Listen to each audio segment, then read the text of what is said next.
professor, meu nome é Cíntia Zaituni, trabalho aqui na Richmond e vim aqui hoje falar com vocês, compartilhar com vocês algumas atividades sobre como usar readers na sala de aula.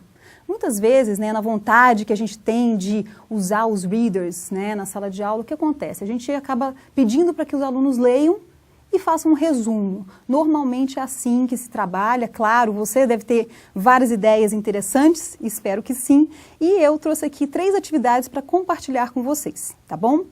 A primeira atividade é uma atividade de pre-reading, ou seja, uma atividade para se usar antes da leitura. Muitas vezes, os nossos livros trazem capas que dizem muito a respeito da leitura que o aluno vai fazer, né? Então, o que a gente tem para... Qual que é o propósito dessa atividade? É você trabalhar ao máximo a capa do livro, né? Então, você pegar um livro como Indiana Jones, por exemplo, né, e perguntar em que época se passa essa história, né? Quem é esse personagem? Muitas vezes eles vão até saber um pouquinho da história, no caso dessa aqui, por exemplo, né? Ou, por exemplo, isso aqui é uma história de amor, é um drama, né? É uma aventura, e fazer com que eles se motivem, né, a ler o livro, né? Então, isso aí é o primeiro passo, né? Perguntar qual é o gênero, um drama, uma aventura, uma história de amor, né? Em que época essa história acontece? Será que isso acontece nos dias atuais, né?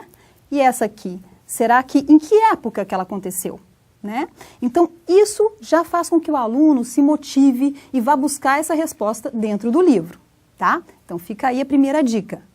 Uma outra atividade que você pode fazer durante a leitura é não simplesmente pedir para os seus alunos lerem aquele livro e só ver no final, né?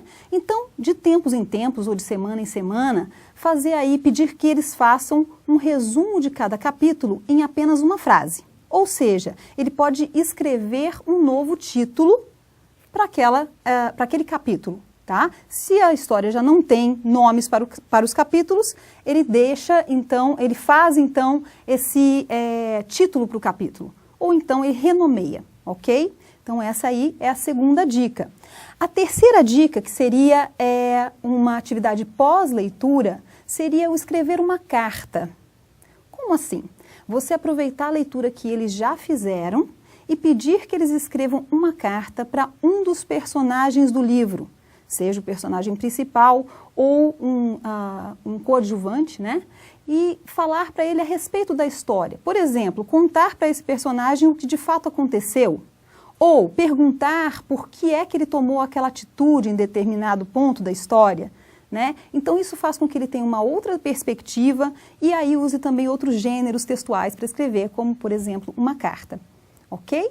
Então ficam aí essas dicas por hoje. Se você quiser saber mais dicas quanto ao uso de readers na sala de aula, acesse o nosso site, cadastre-se e receba o nosso newsletter mensal da Richmond, ou então acesse também o site para ver este vídeo, outros vídeos da série Richmond Tips for Teachers e também para fazer o download dessas atividades. Obrigada, até a próxima!